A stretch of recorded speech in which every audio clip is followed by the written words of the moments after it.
Alam niyo ba na ang Easter Vigil ang itinuturing na mother of all vigils? Nagsisimula tayo sa dilim kasi it represents the world before creation at yung dilim ng libingan ni Jesus. We do this to emphasize that Jesus is the light of the world that breaks the darkness of sin and death. Ang dilim na nararanasan natin sa simula ay simbolo ng mundo na puno ng kasalanan at ang katahimikan ng kanyang libingan. We wait in the dark because something great is about to happen. Ang first part ay ang service of light. Dito binibless ang Paschal candle. It represents Christ, the light of the world, na tumatalo sa dilim ng kasalanan. Makikita nyo sa kandila ang Alpha at Omega, the beginning and the end, at yung current year. Ibig sabihin, si Lord ang may-ari ng lahat ng panahon. Kapag pumasok na ang kandila sa loob, everyone lights their own small candles.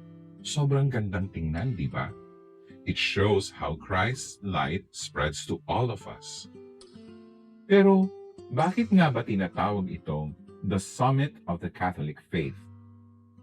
Kasi, ito ang remembrance ng triumph ni Jesus over sin and death para sa ating lahat. It is the fulfillment of God's promise of resurrection.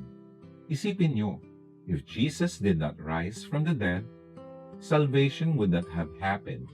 Sabi nga ni St. Paul, if Christ has not been raised, our faith is in vain.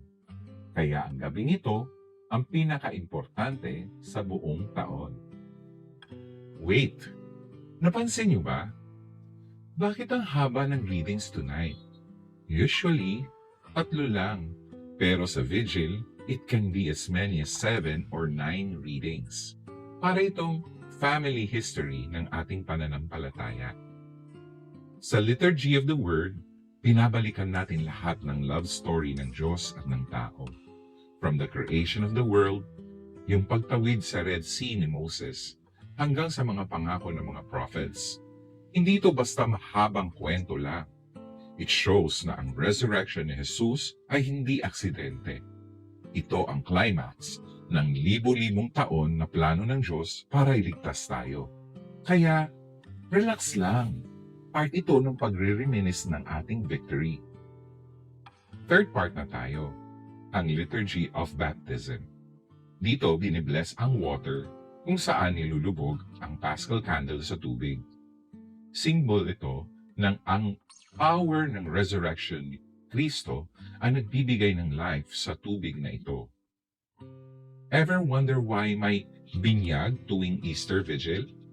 Kasi ang baptism is about dying with Christ and rising to a new life.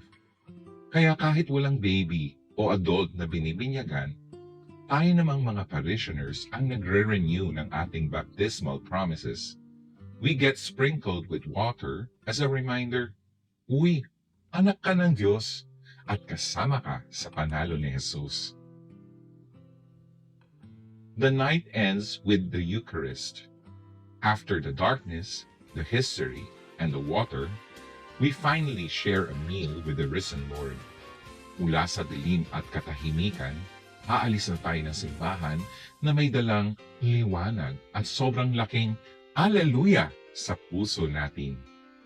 Truly, the Lord is risen. So, patiin natin ang ating mga katabi pagkatapos ng misa ng Happy Easter, everyone!